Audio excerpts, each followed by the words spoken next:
सदगुरु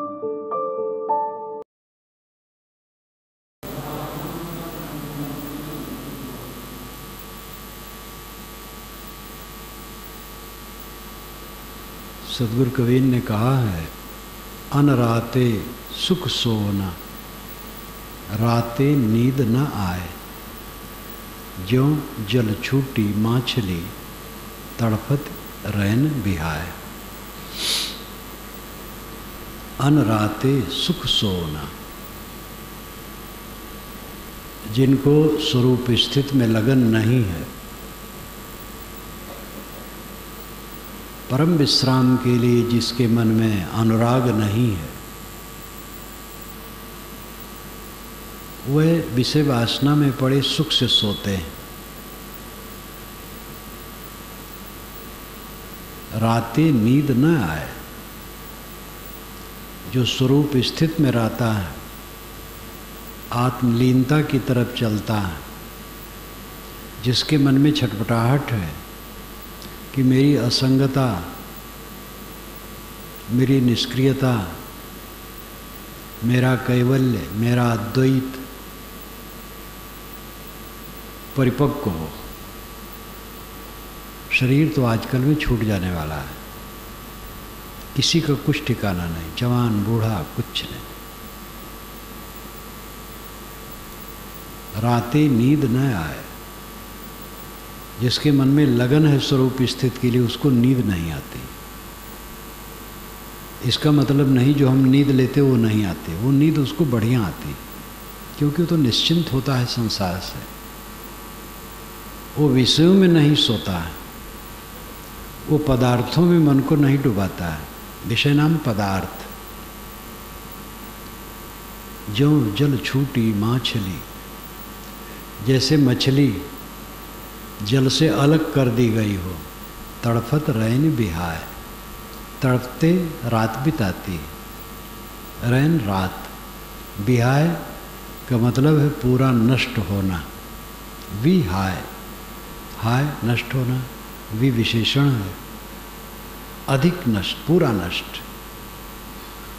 तड़फत रैन बिहाय, सरल अर्थ हुआ तड़पते ही रात समाप्त होती है।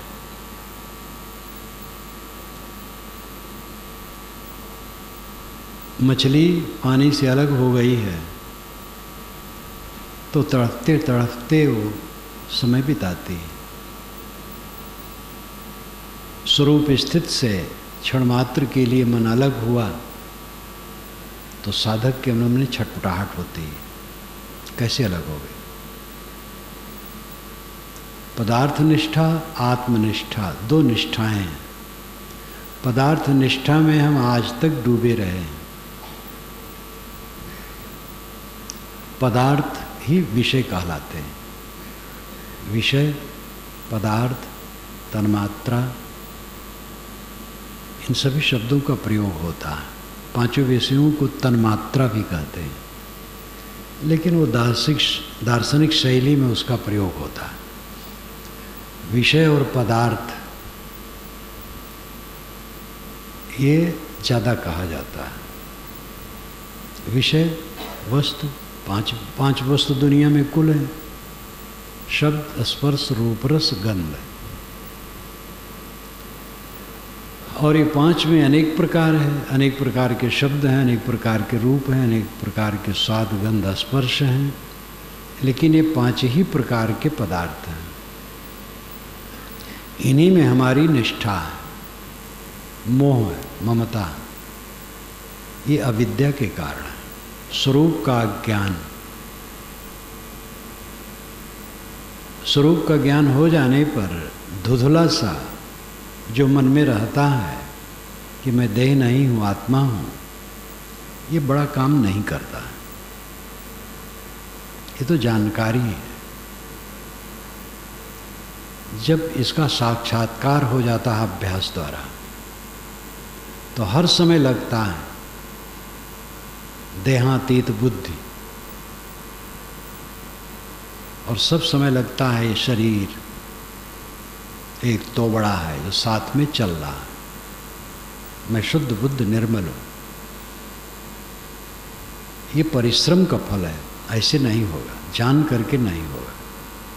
अनुराग जब जगेगा, गोस्वामी जी ने भी विनय पत्रिका में एक लंबे पद में कहा है, अनुराग जे निज रूप सो जगते विलक्षण देखिए, संतोष श्रम शीतल सदा दम देहवंत न पेखिए, निर्मल निरामय एक रस ते हर्ष शोक न व्यापई, त्रैलोक के पावन सो सदा जाकी दशा ऐसी भई। अनुराग जे निज रूप सो, जिसको निज रूप से अनुराग है, जिसके मन में पीड़ा है कि संसार का बंधन टूट जाए, मैं परम शांति में रहूं, जगते विलक्षण देखिए, वो जगत से विलक्षण रहता है। संतोषम शीतल सदा, वो जीवन गुजर में संतुष्ट रहता हर समय, पदार्थों की कामना नहीं करता। पदार्थ बिना कामना के आते रहते हैं। यही नहीं, साधु के लिए, गृहस्थ के लिए, सबके लिए, प्राणी मात्र के लिए कामना न करो, बस सब पूरा होगा। आदमी जहाँ है काम तो करता ही है, काम तो करना ही चाहिए, सबको क्रियाशील होना चाहिए। क्रियाशीलता और अक्रियता, ये दोनों से जीवन का बैलेंस, संतुलन होता है। व्यवहार में क्रियाशीलता की आवश्यकता है, साधना में निष्क्रिय होने की आवश्यकता है। सब करना छोड़ दो। आदमी क्रिया क्रिया ही में बिताता है जीवन, कर्मों में सब जीव डूबे हैं, निष्क्रियता का उसे बोध ही नहीं। जहाँ देखना, सुनना, सूंघना, छूना, सोचना सब बंद, वो निष्क्रिय अवस्था स्वरूप स्थित अवस्था है। एक ही बात से हम परिचित हैं, देखें, सुनें, सूंघें, स्वाद लें, स्पर्श करें, और इसी में मगन रहते हैं, इसलिए जलते रहते हैं। असंतोष की भट्ठी में पूरा मानव समाज चल रहा है। जब ये बोध हो कि मेरा जो अस्तित्व है, मेरा जो स्वरूप है, ये पांचों विषयों से अलग है। न मेरे में इंद्रियां हैं, न मेरे में मन है, न मेरे में विषय है, ये सब देहोपाधिक है। और इन्हीं सब के कारण से, इन्हीं खुराफातों में पड़ करके हम जलते हैं। इसलिए इनसे हट करके जो मेरी स्थिति है उसमें ठहरना चाहिए। ये जब समझ हो और समझ के बाद फिर लग जाए। आप लोगों ने जो शुरुआत की है या कर रहे हैं वो इसी के लिए है। जितनी लगन जिसकी बढ़े, अधिक से अधिक लगन बढ़ना चाहिए। मनुष्य का मन कुछ सोचता रहता है, हरदम वो पदार्थों को लेता रहता है, घटनाओं को लेता रहता है, बीती हुई घटनाओं को उठाता धरता रहता है, और उत्तम समय बीत जाता है। इसमें दो हानि होती है, एक तो उत्तम समय नष्ट हुआ, और दूसरा मन की चादर पर वही गंदी बातें फिर अंकित हुई। जितना बराबर सोचोगे बीती घटनाओं को, बातों को, विषयों को, उतना मन की चादर खराब होगी। भविष्य की कल्पना भी होती है, वो भी निरर्थक है। भविष्य के विषय में प्रोग्राम बना लेना बुरा नहीं, कोई काम करना है तो योजना बना लेना बुरा नहीं, लेकिन जपना बुरा है। उसको दोहराते रहना आदत पुरानी है। बीती घटनाओं को दोहराते रहना, भविष्य की कल्पनाओं को गढ़ते रहना, इसी में समय बर्बाद सबका जाता है।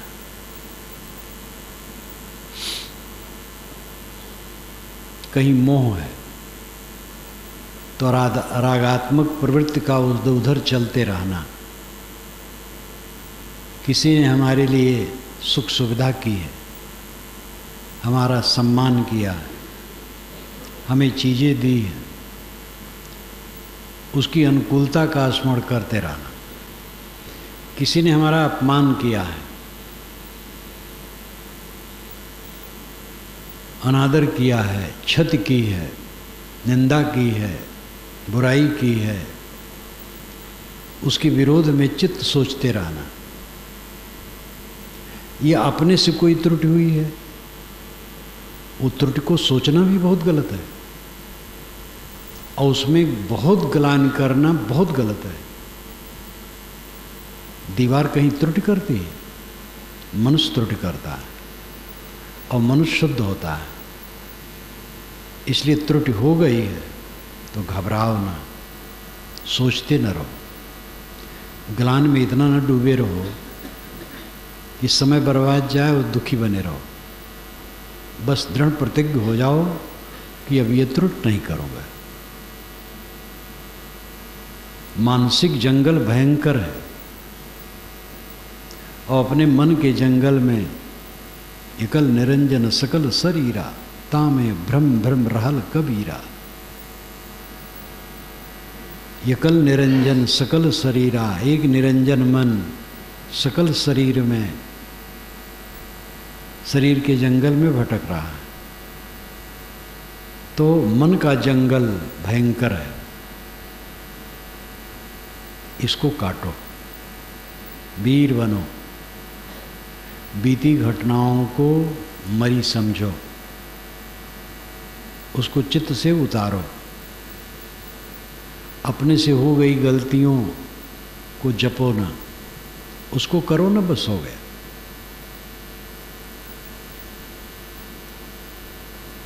किसी से अनुकूलता है, अनुकूलता वालों से प्रतिकूलता भी हो जाती है और प्रतिकूल करने वाले अनुकूल भी हो जाते हैं। ये तो दुनिया बदलने वाली है। वो सब सोचना छोड़ो, भविष्य के लिए निरर्थक कल्पना न गढ़ो,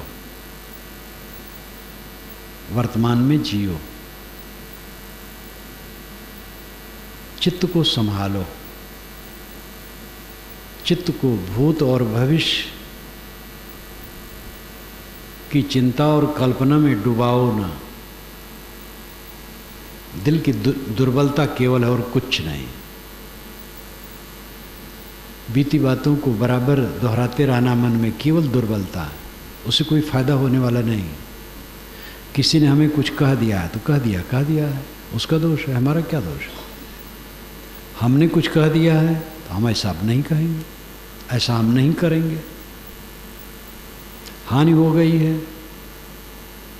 हानि हो जाए तो भी गुजर हो गए, लाभ हो गया है तो गुजर बसर में कोई बढ़ोतरी नहीं हो जाएगी, खाएंगे वही। तो ये सब जो लाभ और हानि, सम्मान और अपमान और जितना प्रपंच है, वीरतापूर्वक चित्त से हटा देना चाहिए। अपने चित्त को शांत करने काम करना चाहिए, समाधि में ले जाना चाहिए, इसका अनुराग जगना चाहिए। और अनुराग धीरे धीरे जगेगा, करते करते जगेगा, नहीं जगेगा। अनाद काल से भटकते आए हैं, अब आज स्वरूप ज्ञान हो जाने पर भी ऐसी ढिलाई में समय बीत जाएगा, फिर शरीर छूट जाएगा, फिर भटकना। जब तक अनुराग जगेगा नहीं तब तक काम नहीं होगा। और अनुराग परिश्रम से जगेगा, कोई जगह नहीं देगा। संत जन कहेंगे, उनकी बात जिनको जितनी लग जाए, लेकिन लगने से तत्काल तो जरूर उनकी भावना में परिवर्तन आता है, लेकिन फिर जो कूड़ा कबाड़ पहले का है, अब आदत खराब है और दुर्बलता, वो फिर घोंट घोंट करके वही भवसागर में डुबाती रहेगी। इसलिए परिश्रम के अलावा कोई चारा नहीं। साधना में परिश्रम करो, बराबर लगे रहो। अनराते सुख सोवन, जिनको परम शांत, परमानंद, परम कल्याण, मोक्ष में प्रेम नहीं है, वो दुनिया के पदार्थों में मन डुबाए सो रहे। सोने मतलब गाफिल होना, असावधान है, रातें नींद न आए। जो आत्मा के चिंतन मनन में है, स्वरूप स्थित के ख्याल में है, उसमें रत है, उसको नींद नहीं आती, यानी गाफिल नहीं होता। नींद आना बहुत जरूरी है, ध्यान दीजिएगा। सोते समय नींद आपको खूब ठीक से आनी चाहिए। यहाँ उस नींद को साहब नहीं कहते, यहाँ नींद है गाफिली। वो गाफिली में नहीं रहता। जो जल बिछुड़ी माछली तलपत रैन बिहाय। लोभी को इच्छित धन, लोभी का इच्छित धन छूट गया हो और कामी को प्रेसी अपनी छूट गई हो और मोही को अपना पुत्र छूट गया हो, तो तीनों को जगत बेकाम लगता है। लोभी मन का दामगत, कामी मन का बाम, लोभी मन का बालगत, तिनहुन जगत बेकाम। लोभी का इच्छित धन नष्ट हो गया, कामी की इच्छित पत्नी छूट गई और मोही का इच्छित पुत्र मर गया। तिनहुन जगत बेकाम, इन तीनों को जगत निरर्थक लगता है। एक व्यक्ति का जवान लड़का मरा था, वो लड़का मेरा मित्र भी था और घटना बहुत हल्की थी। वो मित्र तो था लेकिन हमारा उपयोग उसने ठीक से नहीं किया। मेरे पास बैठा करता था, प्रेम रखता था। और रात में अपने खेत में ककड़ी, मक्का इत्यादि रखाने के लिए गया था और उसका चचेजात भाई भी था। दोनों सोचे अमुक के खेत में बहुत बढ़िया ककड़ी है, इस समय फूटी होगी, ले आए। रात का समय गया, विषधर सब उसको काट लिया और लौटा, वो बताया नहीं। घर आया तो इतने कहता था कि गला रुध रहा। जब पता पाया मैं गया तो लेटे लेटे मेरा पैर बराबर छूता रहा, बोल नहीं पाता था। 18 वर्ष का रहा और मर गया। ककड़ी चोर कटारी से मरा। उसके बाद उसके पिता को मैंने देखा कि कम से कम 1 बरस वो किसी से बोल नहीं पाता था, उदास एकदम। रास्ते से निकले, न इधर ताके न उधर ताके, अत्यंत उदास।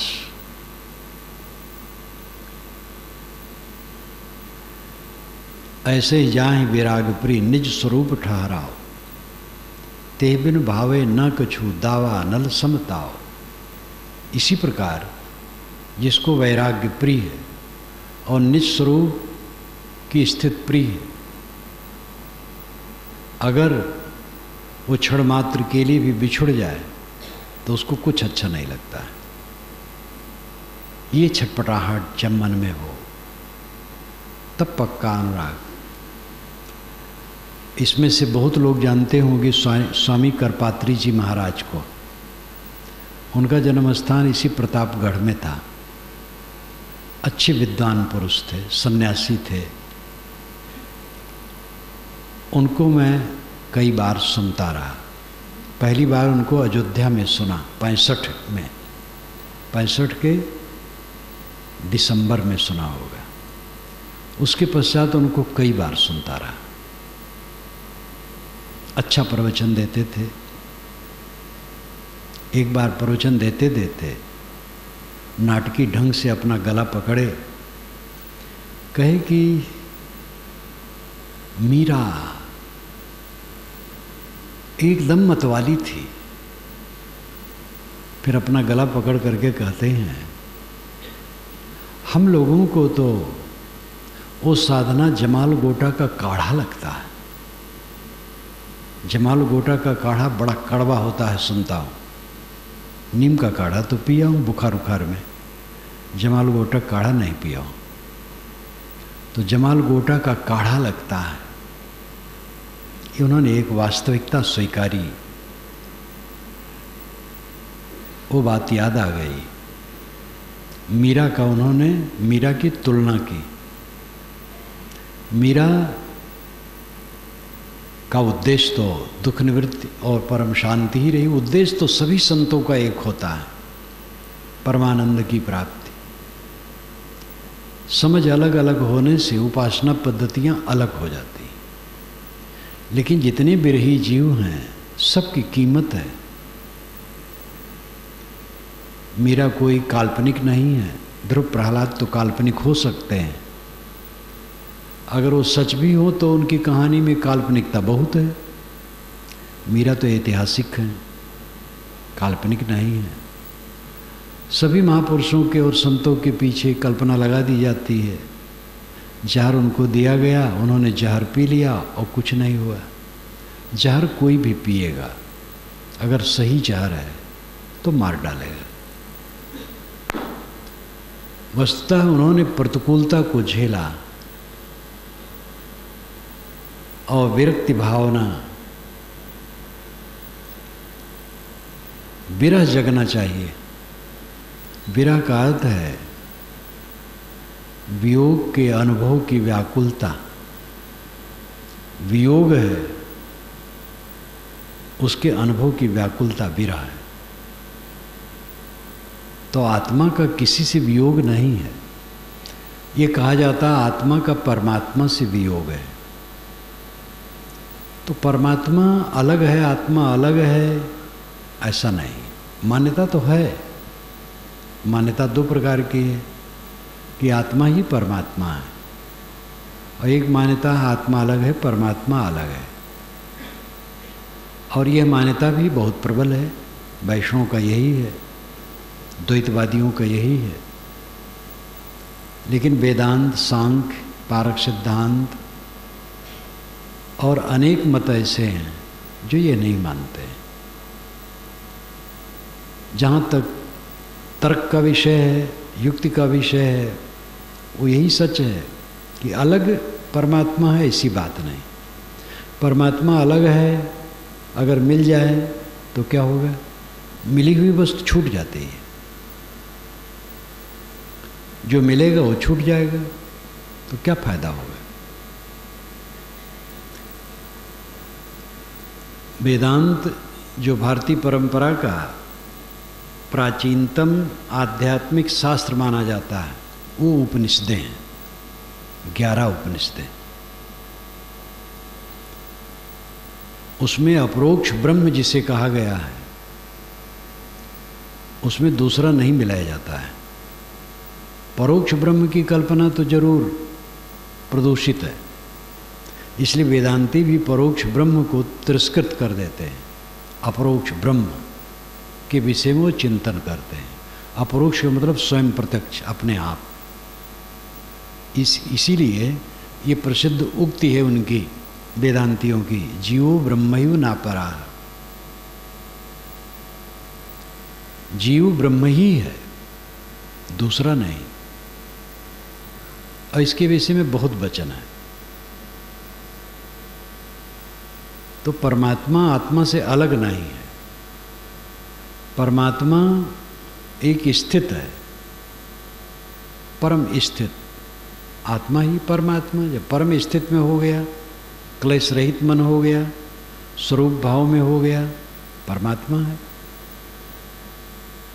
तो परमात्मा का वियोग नहीं है। सच्चाई की अस्मृत का वियोग है। जो सच्चाई है वो ख्याल में नहीं, बस इतना ही। सच्चाई यह है कि आप स्वयं पूर्ण स्वरूप हैं, आप में कोई तकलीफ है ही नहीं। तकलीफ बनाई जाती है, एक एक तकलीफ बनाई जाती है। पदार्थों के बिना जीवन नहीं चल सकता है, लेकिन पदार्थवादी हम इतने हो जाते हैं, पदार्थासक्त, कि रात दिन पदार्थों का ही चिंतन बना रहता है। पशु पक्षी का जीवन कितना सरल है, खा लिए हो गया। और हम लोग खाने के लिए सोचते रहते हैं कब क्या खाएंगे, कब मिलेगा, मिलेगा कि नहीं मिलेगा। रोज़ खाते और सोचते हैं आगे मिलेगा कि नहीं मिलेगा। और फिर उसके लिए नक्काश की जो प्रवृत्ति हो जाती है, ऐसा मिले ऐसा मिले ऐसा मिले, उसी के लिए होड़, फिर संग्रह की प्रवृत्ति, और फिर जायज़ नाजायज संग्रह, वो दुख की श्रृंखला शुरू हो जाती है। संतुलन की जरूरत है। परिश्रम हो, परिश्रम में प्राप्त वस्तु में संतोष हो, और अधिक की चेष्टा न हो, थोड़े में गुजर की भावना हो, सादा सरल ईमानदार। ये धार्मिक लोग जो चमत्कार फैलाते हैं उसका मतलब क्या है? धन जन बटोरने के बाद बाबा आकाश में उड़ते हैं, बाबा जो चाहे सो कर दें, शिष्य लोग उड़ाते हैं। सैकड़ों वर्ष के हैं, ये भी हल्ला किया जाता है किसी किसी के लिए। सारी कामनाओं को पूर्ण कर देने वाले हमारे गुरु जी हैं। इस प्रकार की भावना का जो प्रचार होता है किस लिए है? भ्रम से भी होता है, लेकिन छल से ज़्यादा होता है। मूर्खता से भी होता है, धूर्तता ज़्यादा है। मूर्ख आदमी ऐसा बकता रहता है, लेकिन धूर्त तो जानते हैं ऐसा कुछ नहीं होता है, लेकिन वो फंसाने के चक्कर में रहते हैं।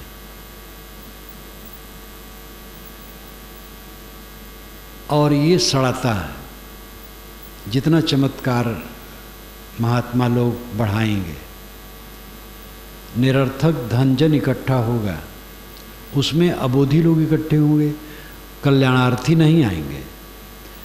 धन के लिए, निरोगता के लिए, मुकदमे में विजय के लिए, पास होने के लिए, शत्रु विनाश के लिए, पत्नी को सुवश करने के लिए, पति को सुवश करने के लिए, और न मालूम कितनी कितनी कामनाओं को लेकर के सब अविवेकी लोग इकट्ठे हो जाएंगे, और उसमें खूब धन मिलेगा। फिर वो धन और जन बाबा को सड़ाएगा और सब सड़न होगी। विवेकवान चमत्कार का तीव्र विरोध करते हैं। चमत्कार पूरा झूठ है। कर्म का फल भोग संत को भोगना पड़ता है। बीमारी आ जाती है, ऐसे ऐसे निर्मल संत जो एकदम निर्मल अपनी तरुणाई से ही संन्यास ले लिए थे और कैंसर के रोग से पीड़ित हुए। शरीर पीड़ित हुआ, उनका मन तो अपने स्थिति में था, लेकिन शरीर को कष्ट हुआ, उनका प्रारब्ध कर्म था। तो कोई किसी को जादुई ढंग से कुछ दे देगा, ऐसा कुछ नहीं। जादू भी झूठ है। जादू तो हाथ की सफाई, बात की सफाई, वस्तु की बनावट, दवाई इत्यादि से दिखाते हैं। छिपा करके वस्तुएं रखते, उसी को प्रकट कर देते हैं चतुराई से। और जादू कुछ नहीं, मंत्र से कुछ भी नहीं बनता। कल मेरे पास फोन आया दूर से कि साहब मेरी लड़की पढ़ती है, मैं चाहता हूँ कि जिस नंबर से पास हो और जितने ऊंचे पोस्ट पर जाए वो हो नहीं पाता है, उसकी एक उंगली में पीड़ा रहती है।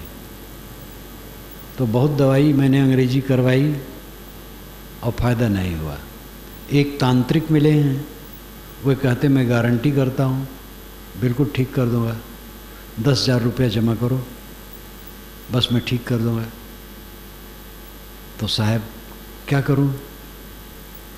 हम कहे बिल्कुल मत करो, ये झूठ है। तो उन्होंने कहा कि उनसे मैंने कहा तांत्रिक से कि मैं तो कबीरपंथी हूँ, ये मानता नहीं हूँ। तो उन्होंने कहा हाँ कबीर साहब तो मानवतावादी हैं। तांत्रिक को भी कहना पड़ा। तो कहा साहब मैं आपसे आज्ञा लेना चाहता था, क्या ये होता है? हम कि बिल्कुल झूठ है, कुछ नहीं होता। और तुम अंग्रेजी दवा छोड़ो, होम्योपैथ का करो, आयुर्वेदिक करो और डॉक्टरों को दिखाओ, घबराओ ना, और इसके चक्कर में बिल्कुल न पड़ो। तो फंसाने वाले जगह जगह दुकान लगा के बैठे हैं। चमत्कार और ये सब फैला करके समाज को लोग गुमराह करते हैं। और धन जन जब ज़्यादा इकट्ठा होता है, जन इकट्ठे होंगे तो बोध वाले तो आएंगे नहीं। हमें ज्ञान चाहिए, शांति चाहिए, बोध चाहिए, इसके लिए वहाँ जाएंगे नहीं। लौकिक उपलब्धि के लिए जाएंगे तो अज्ञानी सब इकट्ठे हो जाएंगे, सकामी जीव, और खूब धन इकट्ठा हो जाएगा। क्योंकि बड़े बड़े धनी लोग हैं जो कई बातों से अभावग्रस्त हैं, वो ला करके अटैची रुपया जमा कर देंगे और वो सब सड़ाएगा। इसलिए धन बहुत बढ़ना दुखद है, संक्षिप्त होना चाहिए, सामान्य सहज होता रहे। लाओ त्से ने कहा है इतना न भरो कि छलकने लगे, पहले बंद कर दो। लाक्षणिक अर्थ है उनका पहली में रहता है कि लौकिक उपलब्धि के पीछे पागल होगे तो दुख उठाओगे, काम चलाऊं हो। उन्होंने कहा है मैं जो मेरे पास आता है मैं उसके पेट को भरता हूँ और उसके मन को मारता हूँ। यानी उसके मन को तो मैं ऐसा करता हूँ कि छोड़ सारी कामना, उसके मन को मारता हूँ और पेट भरता हूँ, भोजन देता हूँ, लेकिन मन को मारता हूँ। पेट भर जाए और मन मर जाए फिर तब क्या रह गया? कौन सी समस्या रह गई? थोड़ा सा काम करना है, पेट भर जाए और मन मरा रहे, बस बेड़ा पार। थोड़े में है, करने से होगा, लगन और विरह होनी चाहिए। तो साहब कहते हैं अनराता सुख सोना,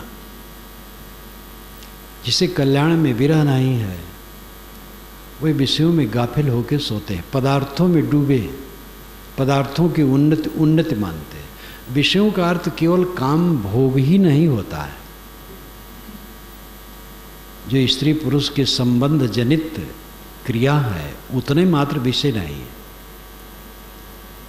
पदार्थ के प्रति, पदार्थों के प्रति मोह और उसी के पीछे पड़े रहना, ये विषयों के पीछे डूब जाना है, विषयों में डूब जाना है। जो कल्याण के लिए विरही हैं उनको नींद नहीं आती है। अर्थ हुआ कि उनको पदार्थों में गाफिली नहीं होती है, वे सदा सावधान रहते हैं। पुराने पारखी संत कहते थे पदार्थ पार वृत्ति होना चाहिए। पदार्थ पार वृत्ति, हमारी वृत्ति पदार्थों से पार होना चाहिए। जो कुछ हम सोचते हैं वो सब पदार्थ होता है, और पदार्थ पानी की धारा की तरह आ करके चला जाने वाला है। मूल कारण से पदार्थ बनते हैं और पदार्थ लौट करके मूल कारण में लीन होते हैं। यही रात दिन हो रहा है। जितने मनुष्य आज धरती तल पर हैं, इनमें से 100 वर्ष के बाद कोई नहीं रह जाएगा, 150 वर्ष के बाद तो नहीं रह जाएगा, 40-50 वर्ष में ही बहुत लोग नहीं रह जाएंगे। लेकिन बहुत उड़ करके कहो तो जितने लोग धरती पर आ जाएं 150 वर्ष के बाद कोई उसमें नहीं रहेगा, नहीं रहेंगे, आएंगे जाएंगे। चीज़ें भी इसी प्रकार सब विलीन होती चली जाती हैं। मकान बनता है, खड़ा हो जाता है, कुछ दिन में टूट करके ज़मीन में चला जाता है। पेड़ पौधे उगते हैं और चारों तरफ हरियाली, और कुछ दिन में कट करके उसी में चले जाते हैं। सब तरफ तो वही लीला है। मूल प्रकृति से पदार्थ निकलते हैं और लौट करके उसमें लीन होते हैं। यही हो रहा है। इसमें कहाँ कौन सी वस्तु है जो मेरी है? ममता करने योग क्या है? शरीर जो बहुत निकट है, क्षण क्षण इसका चलावा हो रहा है, क्षण क्षण ये चल रहा है। पदार्थ निष्ठा को घटाओ, बराबर विचार करो। ये विचार से संभव है। स्वामी शंकराचार्य ने भी कहा कर्म से संभव नहीं है, विचार से संभव। विचार है ज्ञान। केवल कर्म से मोक्ष नहीं मिलता है। बुरे कर्म छोड़ो, अच्छे कर्म करो, ये सर्व मान्य है। दान करो, परोपकार करो, सेवा करो, ये सब ठीक है, लेकिन इतने से मोक्ष नहीं होगा। मोक्ष होगा विचार से। विचार द्वारा जब आसक्ति कटेगी, आत्मा अनात्मा की विवेक धारा में निरंतर जिएंगे, तब ये दशा आएगी। व्यास जी ने योग दर्शन के भाष्य में कहा है कि मनुष्य की दो प्रकार की वृत्तियां, कल्याण वहा और पाप वहा। दृष्टादृश्य विवेक की तरफ झुकी हुई मनोवृत्ति जो चलती है वो कल्याण वहा है, और विषयों की तरफ झुकी हुई जो वृत्ति चलती है वो पाप वहा है। विषयों की तरफ झुकी हुई मनोवृत्ति चलती है, यानी पदार्थों, प्राणी भी उसी पदार्थ में आ जाते हैं। प्राणिक शरीर भी पदार्थ है। जो कुछ दृश्यमान है पांचों इंद्रियों से, वो पदार्थ जगत है। इसी से हमें परिचय है और इसी में अनुराग है और इसी के क्लेश में हम पीड़ित हैं। यहाँ तक कि साधु बैरागी नामधारी भी जब वे साधना नहीं करते हैं और लौकिक चीज़ों में चिपकाहट हो जाती है, तो उसको लेकर के पता नहीं वो क्या क्या करते हैं। समय समय से मठों की चर्चा आती है, अखबारों में, टीवी में, और जगह तो टीवी भी हो गया है कि धन के लिए लड़ गए, गुरभाई गोली चला दी एक दूसरे को, मानती के लिए, गुरवाई के लिए, पैसे के लिए, ये काम कर दिए, वो काम कर दिए। तो वेश धरे हैं, वो वेश का रस कुछ नहीं जानते हैं। लौकिक दृष्टि है, पदार्थों में चिपकाहट है। पदार्थ निष्ठा मनुष्य को पतित करती है। जितनी पदार्थ निष्ठा होगी आदमी पतित होगा, पदार्थ निष्ठा नहीं होगी, आत्मनिष्ठा होगी, वो पतित नहीं होगा। महाराज राम को पदार्थ निष्ठा नहीं थी, राज्य को लेकर के वे चिपके नहीं, इसलिए राज छोड़ के चल दिए। भरत को पदार्थ निष्ठा नहीं थी, राज पाए लेकिन राज का भोग नहीं किए। जब राम नहीं लौटे तो उन्होंने उनके नाम पर राज चलाया, स्वयं ताबेदारी किए। राज सिंहासन पर वो कभी बैठे भी नहीं। अयोध्या से दक्षिण काफ़ी दूर वन में उन्होंने पर्णशाला बना करके निवास किया, जिसको आजकल भरत कुंड कहते हैं, और भदरसा बाजार पास में है। एकदम तपस्वी की तरह रहे। राजगद्दी बैठते तो मैं आज इतने दिन पर प्रशंसा उनकी न करता, या और सभी जो प्रशंसा करते हैं न करते। कब हुए पता नहीं समय का, और आज भी हम उनकी प्रशंसा क्यों करते हैं? क्योंकि त्यागी थे। सेवा उन्होंने की भोग नहीं किया। ये पदार्थ निष्ठा से अलग होने का लक्षण है। इसीलिए दोनों में मैत्री भावना थी। मठों में प्राय होता है, दो गुरु भाई हैं, दोनों योग्य हैं, तो दोनों में होड़ हो जाती है और वे आपस में कलह कर लेते हैं। जहाँ पदार्थ निष्ठा है, जहाँ विवेक है, दोनों दोनों से विनम्र, दोनों को इच्छा होती है हमें नहीं चाहिए, दोनों दोनों को श्रेय देते हैं, विवाद वहाँ होता ही नहीं है। मठों क्या घर गृहस्थी में ऐसे हैं विवेकवान कि विवाद नहीं होता है। गृहस्थी में कितने ऐसे लोग हैं पदार्थ निष्ठा वाले नहीं है, वो एकदम बोधवान नहीं है, लेकिन स्थूल दृष्टि से देखा जाए तो पदार्थों को लेकर के वो लड़ते नहीं हैं। भाई भाई में बंटवारा भी हुआ तो विवेक से बांट लिए, कोई जानने भी नहीं पाया।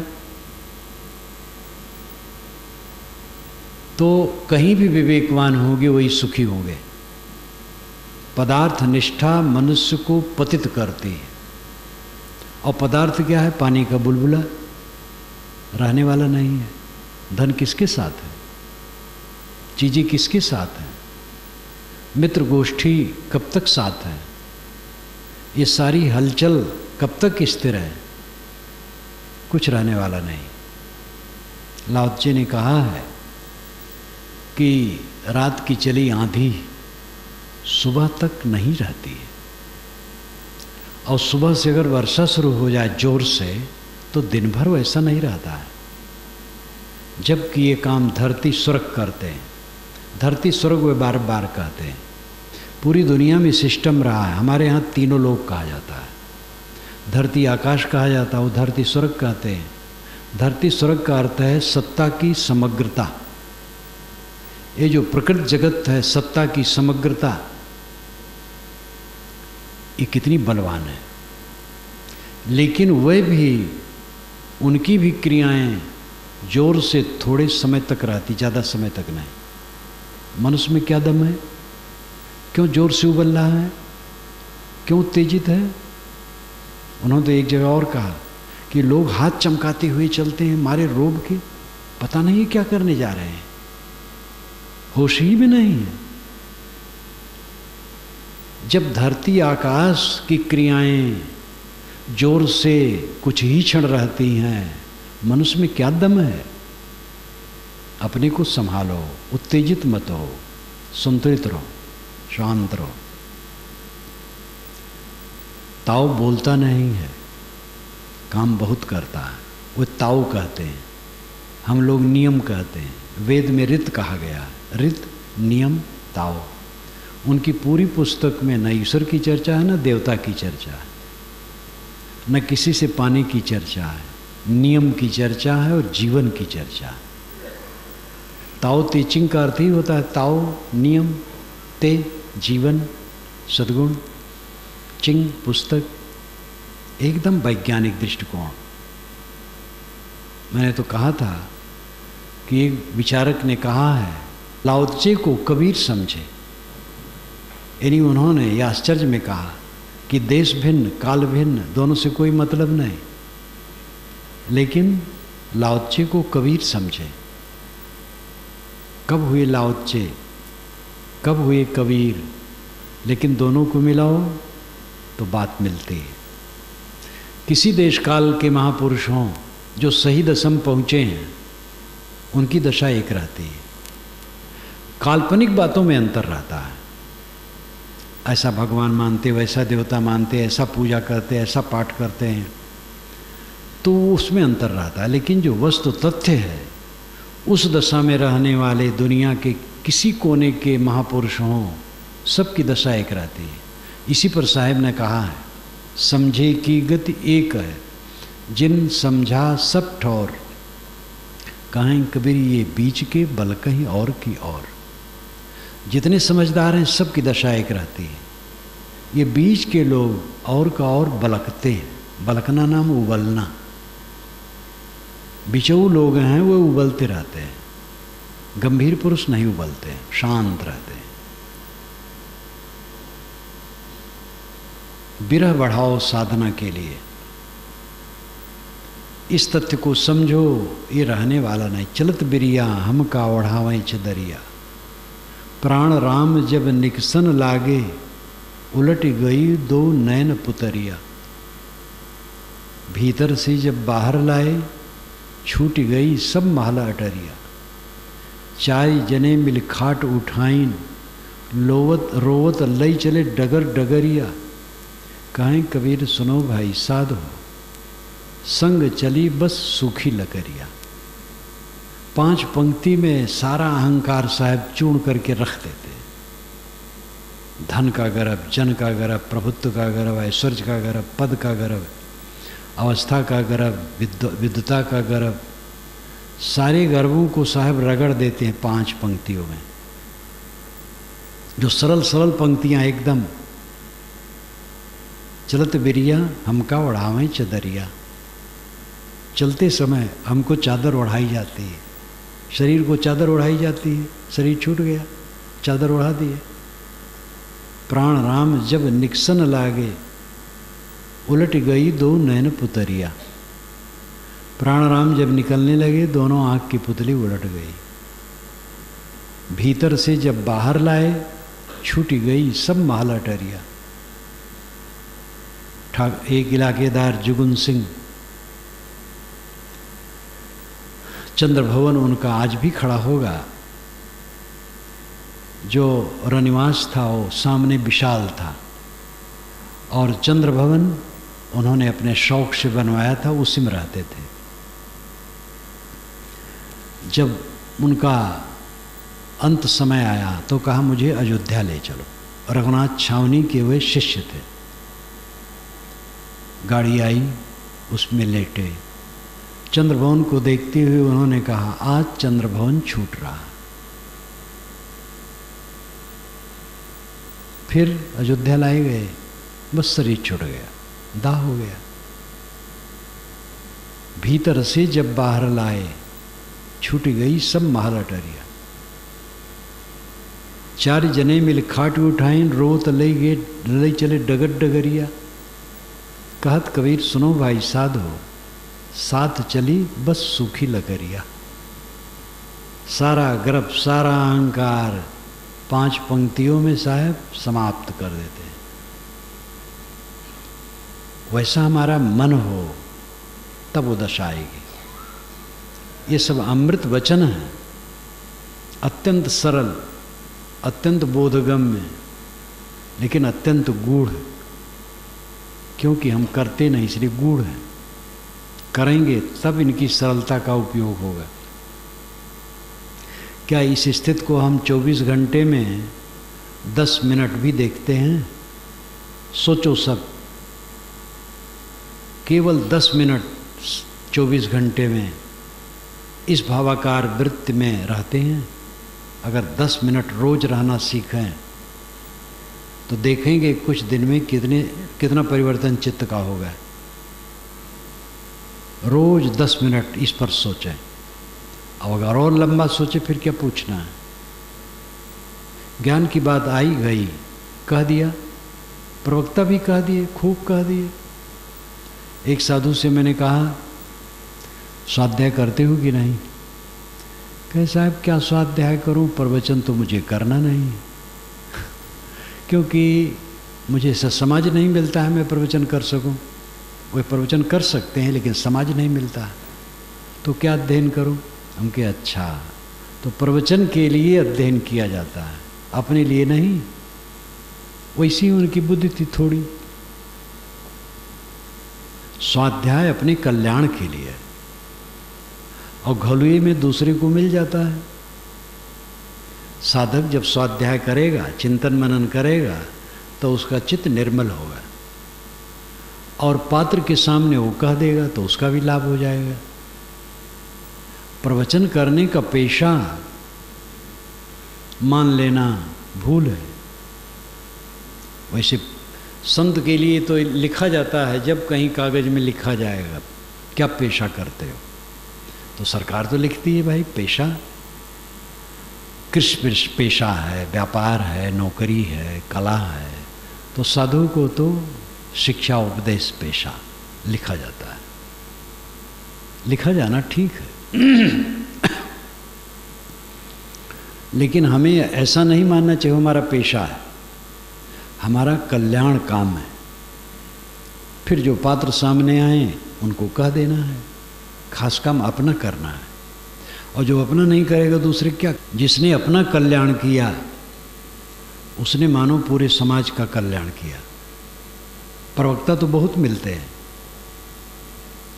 लेकिन आचरण करने वाले बिरले हैं।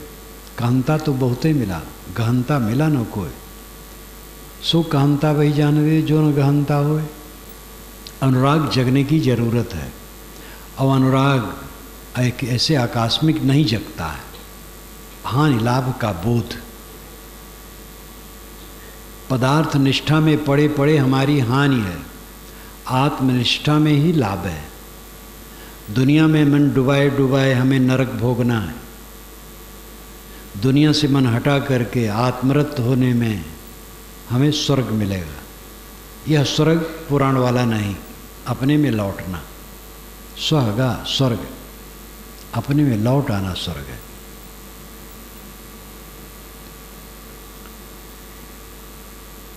दुनिया में मत डुबाओ मन को, ये दुनिया दो रोज की मत कर या सो हेत। गुरु चरणन चित लाइए जो पूरन सुख देत। ये दुनिया दो रोज की है। दुनिया का मतलब हमारा संसार का संबंध। दुनिया तो सदा है, सदा रहेगी, लेकिन हमारा जो संबंध है ये तो क्षणिक है। 2 दिन की लाक्षणिक अर्थ हुआ, थोड़े समय के लिए। मत कर या सो हेत, इसमें मोह मत लगा। गुरु चरणन चित लाइए जो पूर्ण सुख देत। गुरु के चरणों में चित लगाओ जो पूर्ण सुख देने वाले हैं। भक्ति से आरंभ होता है सब काम। कोई भी अध्यापक के पास जाता है विद्यार्थी तो अध्यापक का नमस्कार करता है, उसको गुरु मानता है, पढ़ता है, तब धीरे धीरे विद्वान होता है। हर जगह गुरु की ज़रूरत है। वकालत सीखना है तो किसी बड़े वकालत से सीखता है, वकील से सीखता है। व्यापारी बड़े व्यापारी से सीखता है, किसान बड़े किसान से सीखता है। कल्याण का काम तो सबसे सूक्ष्म है, गुरु के बिना कैसे होगा।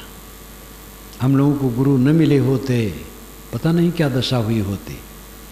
इसलिए गुरु चरणन चित लाइए जो पूरन सुख देत। और फिर गुरु बताएंगे कि तू अपने में मन को लगा, जो तू चाहे मुझको छाड़ सकल की आज, मुझे ही ऐसा हुए रहो, सब सुख तेरे पास। गुरु पूछेगा महाराज हमें कल्याण की बात बताइए, तो गुरु कहेंगे जो तू चाहे मुझको छाड़ सकल की आस। अगर मेरी बात को जानना चाहता है तो मैं कहता हूँ तो सबकी कामनाएं छोड़ दे और मुझे ही ऐसा हुए रहो। जैसे मैं निष्काम हूँ तैसे तुम भी निष्काम हो जाओ। सब सुख तेरे पास, बस सब सुख तुम्हारे पास है।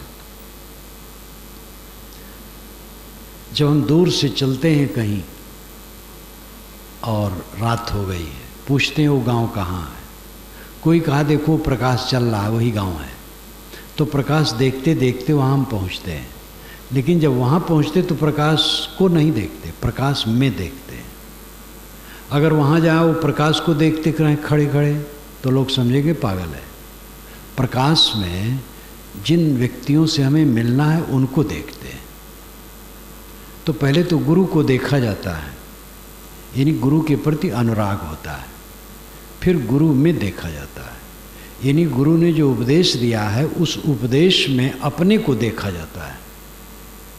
गुरु यही चाहता है तुम अपने को देखो, अपने को पाओ। अपना स्वरूप नित्य प्राप्ति ही है, पाना थोड़े है।